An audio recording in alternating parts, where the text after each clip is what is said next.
ये नाभि जो हमारी नेवल है, नेवल के दोनों तरफ है, ओएटा और वेना कावा। जो भी आज समस्याएं आ रही हैं बीपी के लिए केवल जिम्मेदार ये नाड़ियां हैं, और इनमें भी जो नाड़ी जिम्मेदार है, जो ब्लू ब्लड वाली नाड़ी है, वही जिम्मेदार है। तो इसमें ब्लॉकेज आते हैं सबसे पहले। वो ब्लॉकेज जो हमारे जो भी हमारी जीवन शैली उसके कारण हो या इमोशंस के कारण है। दो तरीके से हम बीमार होते हैं।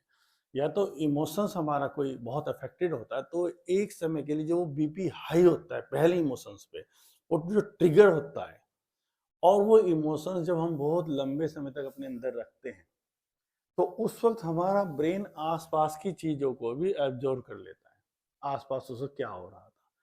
तो जब ब्रेन वो एब्जॉर्व कर लेगा, जो हम बीपी के कोज को नहीं ढूंढ पाते हैं, तो उस समय जब भी ब्रेन ने उसको एक्सेप्ट कर लिया और हम इतनी गहराई से चले गए उसके अंदर, कोई बात हमें बहुत ज़्यादा हर्ट हो गई और उसमें बीपी हमारा हाई हुआ, और जनरली चीज़ें इस तरह की क्रियाएं हैं, और वो रात तक हम पूरा उस पर विचार करें, तो जो आसपास वातावरण में घट रहा है, तो वो चीज़ें ब्रेन एक्सेप्ट कर लेता है।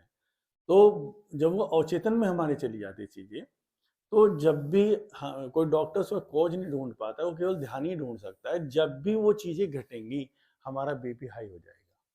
हम तो शांत बैठे थे, बीपी आज हाई क्यों हो गया?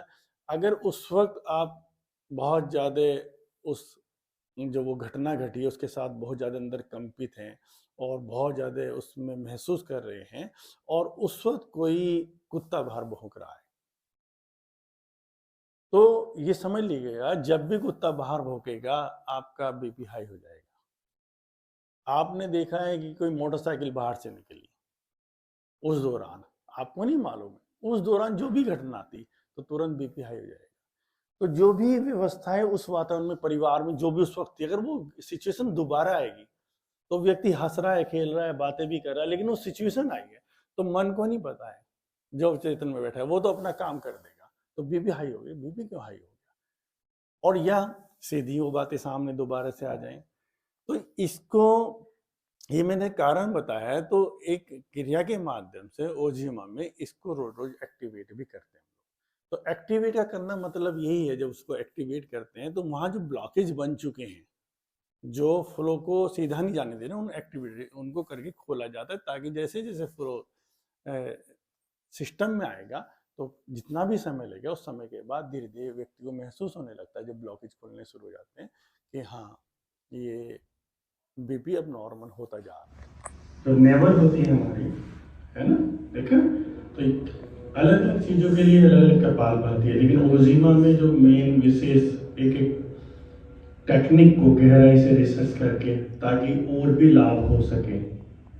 तो नेवल के दोनों तरफ दो बड़ी ब्लड वेसल्स होती हैं, वेना कावा और ओएटा, जो आजकल अधिकतम लोगों को बीपी की समस्या है। तो बीपी की जो समस्या होती है, सबसे पहले इनमें ब्लॉकेज आता है इमोशंस के कारण, और नेवल से दोनों से डिलीज होती है। तो यहाँ पे फिंगर्स रखते हैं ओजिमा में, और उनको फोकस करते हैं, महसूस करते हैं दो बड़ी वेसल से, और कपालभाति जब करेंगे तो अंदर ऐसे खींचेंगे ना, पीछे रीढ़ पर चोट लगाएंगे, लेकिन फोकस उन दोनों वेसल्स पर रहेगा, ब्लड वेसल्स पर। समझ में आ रहा है ना? तो यहाँ पे फोकस रहेगा, तो इनको हम एक्टिवेट करते हैं। एक्टिवेट के अंदर जो ब्लॉकेज आ गए हैं, बीपी में क्या होगा कि ब्लॉकेज आएगा। जब ब्लॉकेज आएगा, जैसे आपने पानी देखा हो नदी में ज्यादा, जब उसमें पत्थर होते हैं तो वो तेज हो जाता है, उसकी गति बढ़ जाती है पत्थर को काटने के लिए। तो वही जब एक फ्लो में चल रहा है ब्लड, लेकिन ब्लॉकेज है तो तेज होगा, वो तेज से वो कहीं पर भी जा सकता है, जैसे ब्रेन में भी जा सकता है, हार्ट की तरफ भी जा सकता है, किडनी की तरफ भी जा सकता है, तो वो नुकसान होता है। एक फ्लो में नुकसान नहीं होता है। तो वहां से हम रोजाना ऐसे करके, समझ में आ गया ना, ऐसे करेंगे, मेरे साथ करेंगे सभी लोग। यहाँ पे रखें, ये किया, यहाँ से नाभि के दोनों तरफ रखा है, वेना कावा और ओएटा, वो नेट पर आप देख सकते हैं, करेंगे साथ।